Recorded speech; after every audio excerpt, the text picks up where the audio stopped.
Ang hawak ko ngayon dito ay isang renewed phone. Ngayon, kung nasa market tayo at naghahanap tayo ng let's say iPhone, hindi pa kayang bumili ng brand new dahil sobrang mahal at natatakot naman tayong bumili ng second hand sa marketplace dahil di marunong tumingin or ayaw mabudol. Ang isa pang pagpipilian natin ay ang mga renewed phones. Marami nang nagbebenta niyan. Nandyan yung Noon, nandyan yung Amazon, nandyan yung Revive, at nandyan yung Jarir. Lalong-lalo na para sa mga kapwa ko OFW dito sa Saudi Arabia. Ngayon, sulit nga bang bumili ng renewed or refurbished phones? Samahan niyo ako, tara. I-review natin itong iPhone 16 Pro renewed na galing sa Noon. Okay, so bago tayo magsimula sa unboxing experience ng iPhone na ito, bigyan muna natin siya ng 5 grading points, okay? So number 1 ay yung unboxing at packaging. Original box ba yung kasama nito? Original naman ba yung mga accessories? Number 2 naman ay yung condition. So tingnan natin kung may mga scratches na ba, kung may mga dents na ba, at gagamitin din natin yung iPhone Diagnostics tool para malaman kung may mga errors or faults itong iPhone na to.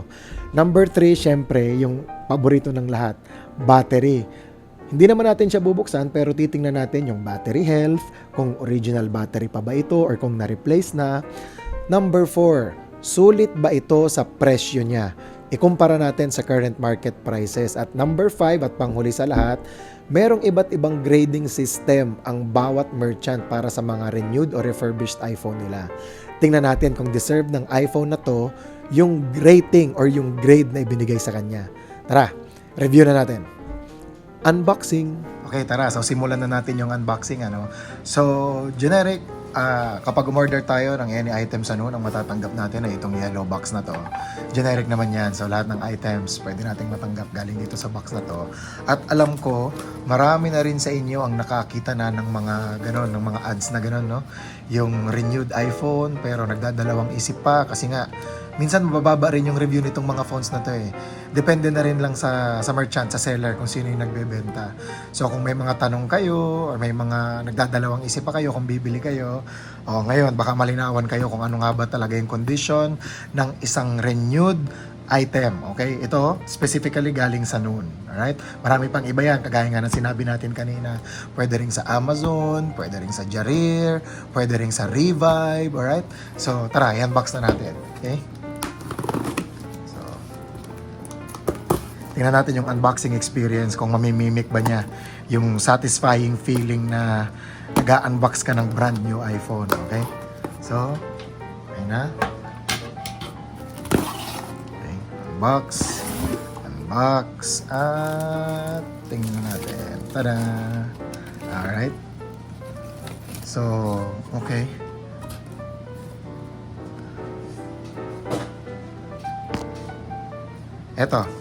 Ito ngayon yung box. So ngayon, itong box na to, syempre hindi na siya original, halatang halata naman, brown box na lang. Ngayon tingnan natin kung may box pa ulit sa loob. Alright? So i-unseal ulit natin, okay? So Noon certified seal. Ayan.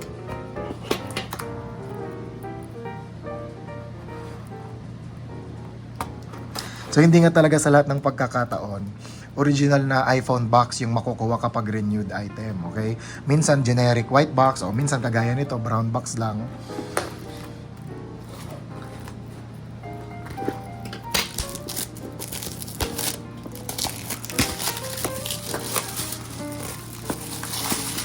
Okay.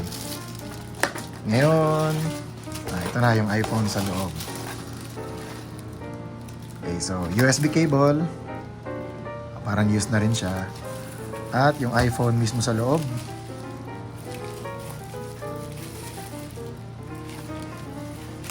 Okay. Ito na. Ating iPhone 16 Pro 256GB natural titanium. Okay, para naman sa number 2 point natin para sa condition ng unit na to, physically speaking, kung titingnan natin yung screen, yung likod, yung taas, yung baba, yung camera bumps, wala tayong makikitang visible scratches. Siguro may mga hairline scratches to na hindi natin napapansin ngayon unless tititigan nating mabuti. Pero kung ganito lang, generally, kung titingnan lang natin siya, napakaganda, napakakinis pa. Halos wala pang gasgas. Ngayon, tingnan naman natin yung iPhone Diagnostics Tool. Tingnan natin kung meron siyang mga faults or mga errors. Okay, so ngayon naman, papasukin na natin yung diagnostics nitong iPhone. So, simple lang naman yan. Kailangan lang natin ng charger at saka USB cable. Tapos number 1, i-power off muna natin yung unit. Okay. So, pag na-power off na natin yan, ang gagawin lang natin is press and hold volume up, volume down button. Tapos, kailangan natin siyang isaksak sa charger. So, ngayon, naka-power off na to. So, press and hold volume up and volume down button. Okay? Tapos, saksak sa charger. At hintayin lang natin lumabas yung diagnostic screen. Okay, so kapag lumabas na yung diagnostic screen, ayun na, pwede na nating bitawan yung volume up and volume down button. Ang kagandahan nito, number 1, libre. At number 2, matitest niya almost lahat ng hardware and modules nitong iPhone para malaman kung merong mga faults or errors sa system nitong iPhone natin. So tara, simulan natin yung test. Tapos, yan, kailangan lang ng Wi-Fi and mas maganda kung latest iOS. Ngayon, nung dumating sa atin itong iPhone na to, is parang iOS 18 yata siya. Tapos, in-update na lang natin siya sa latest iOS ngayon, yung iOS 26.3. Wala naman naging problema. So, i-connect lang natin sa Wi-Fi tapos simulan natin yung test. Okay, so i-click lang natin yung agree. At run diagnostics. Ngayon yung run diagnostics na to, 1 to 2 minutes lang naman to. At makikita natin yung buong system mamaya pagkatapos. Okay, tapos dito tayo sa pinakataas, yung Mobile Resource Inspector. Okay, click natin yan. Magfa-flash lang yung screen, tataas yung brightness, babalik sa normal. Napakaganda nitong tool na ito kasi kahit hindi tayo marunong mag-testing, pwede natin gamitin to para makita natin yung mga modules ng iPhone natin kung may problema ba or wala. Napakagandang testing tool na ginawa nitong iPhone ng Apple. Libre, madaling gawin, kayang-kaya kahit sino man. Okay, so ito na yung mga na-test nitong iPhone diagnostics natin. So lahat naman may check, Apple Pay, okay, battery condition, Bluetooth, camera, cellular baseband, cellular RF, display, eSIM module, Face ID, LiDAR scanner dahil Pro model po ito, MagSafe, okay, sensors, software, system, Wi-Fi at wireless charging. Lahat green, lahat check. Ngayon, i-check naman natin yung battery health niya. Punta tayo sa settings, battery. Pagkatapos niyan ay battery health. Ayan. So, sa battery health, normal pa naman. Maximum capacity niya is 92%. Cycle count is 483. Manufacturing date, November 2024. First use, December 2024. So, sa madaling salita, original battery pa po ito. Hindi pa napapalitan. Okay? Ngayon, hindi naman lahat ganyan. Dahil merong ibang mga iPhone na renewed, nakabili na rin ako dati, ay napalitan na yung battery at bumabalik sa 100% yung maximum capacity. Depende po yan sa mabibili nating renewed iPhone. Ngayon, kung gusto nyo ng iba pang reviews para sa iba pang renewed iPhones, comment lang sa baba o kaya like and subscribe. Sa susunod na video natin, gawan natin ng review yung iba pang mga renewed iPhones na nakuha ko galing sa Noon. Okay, so number 4 na tayo. So ngayon, sulit nga ba ang presyo nitong renewed iPhone na ito?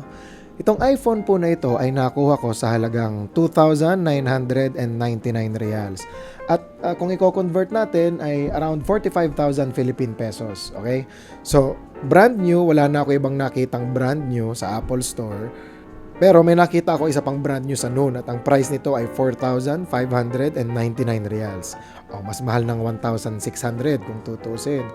Tapos sa ibang mga merchants naman, ito, sa Jarir, nakakita tayo ng renewed grade A. O, kasi para sa akin, physically naman grade A itong iPhone na nakuha natin sa Noon. 3,799, so mas mahal ng 800 reals. At meron namang renewed grade B, iPhone 16 Pro 256GB din. Jarir, 3,599 reals. At brand new, sa Jarir din, 4,799 reals. Desert Titanium 256GB. Para sa akin, okay na. Sulit na itong nabili natin na to sa halagang 2,999 reals. Okay na rin kahit paano, di ba? Okay, so in summary, number 1, unboxing and packaging. Bigyan natin siya ng 5 out of 10 dahil hindi naman original box yung kasama nito.